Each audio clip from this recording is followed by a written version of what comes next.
ప్రజానాయకుడు వంగవీటి మోహన్ రంగా గారి 35వ వర్ధంతి సందర్భంగా విజయవాడలో అనేక కార్యక్రమాలు ఆయన్ని గుర్తు చేసుకోవడమే కాకుండా ఆయన నిలిపిన స్ఫూర్తిని కొనసాగించే విధంగా మా నాయకులందరూ కూడా చాలా అద్భుతంగా కార్యక్రమాలు ఉదయం సాగిస్తూనే ఉన్నారు. వాస్తవంగా ప్రజలకి అంకితమై సమాజానికి మేలు చేయాలనే ఉద్దేశంతో రాజకీయ పార్టీల్లో భాగస్వాములు అవ్వడమే కాకుండా పదవుల్ని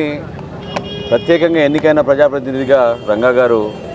కేవలం సమాజం కోసం ప్రజల కోసం ఆయన కష్టపడిన తీరు అందరూ కూడా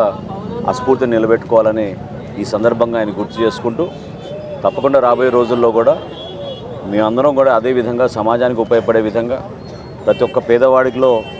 ఒక సంతోషం ఆనందం నింపే విధంగా పవన్ కళ్యాణ్ గారి నాయకత్వంలో జనసేన పార్టీ ఎల్లప్పుడూ క్షేత్రస్థాయిలో ఈ విధంగానే పర్యటించుకుంటూ మేము చేస్తున్న అనేక కార్యక్రమాల్లో ముందు ప్రజల్ని వాళ్ళ అవసరాలని మేము ముందు పెట్టుకుని దాని తర్వాతే రాజకీయ నాయకులుగా మేము వెనుకుండి నడిపించే విధంగా నిలబడతామని రంగా గారి నాయకత్వం ఖచ్చితంగా వర్ధిల్లాలి.